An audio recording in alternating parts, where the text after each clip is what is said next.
Good afternoon, I'm Cari Davies. History was made in Liverpool last night as the city hosted the Eurovision Song Contest. Sweden's Loreen became the first woman to win the competition twice as a record television audience tuned in to watch. But there was disappointment for the UK's entry, May Muller, who came second to last, only beating Germany's score. Graham Stothard has more.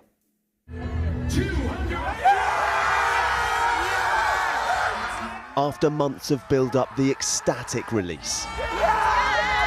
Crowds in Liverpool fizzing with energy as Sweden's Loreen was crowned winner. As if one Eurovision victory isn't enough, this is actually the second time she's managed it.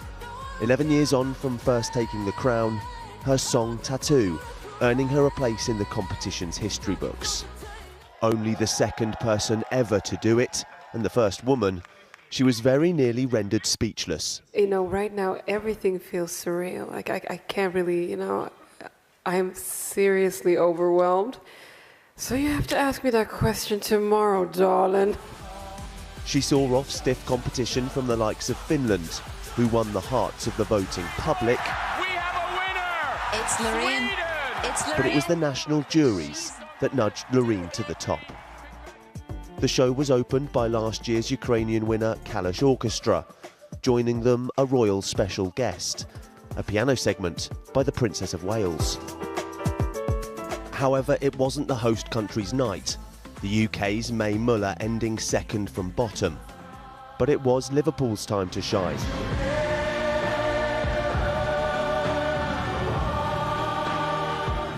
A rendition of You'll Never Walk Alone, prompting an emotional response from host Graham Norton.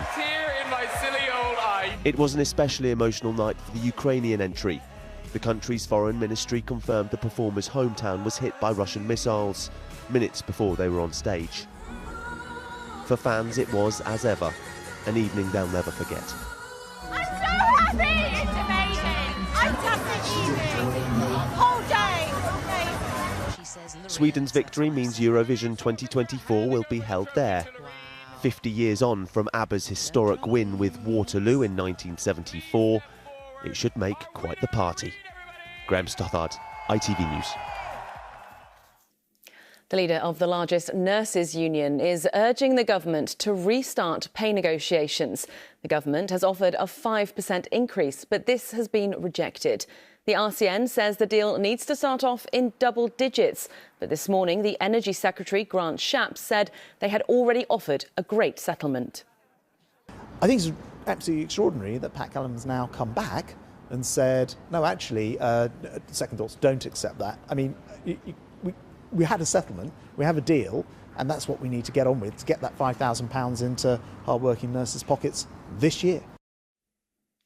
Voting is underway in Turkey as President Erdogan faces the biggest challenge to his rule in his 20 years in power. 6 opposition parties have united against him in pivotal elections, backing Kemal Kılıçdaroğlu as their candidate. Now, in the next couple of hours, Chelsea and Manchester United face off in the Women's FA Cup final at a sold-out Wembley. Chelsea are aiming to win for the 3rd year running, and United are playing in their first ever final. Around 90,000 people are expected to attend, and fans say it's quite the occasion.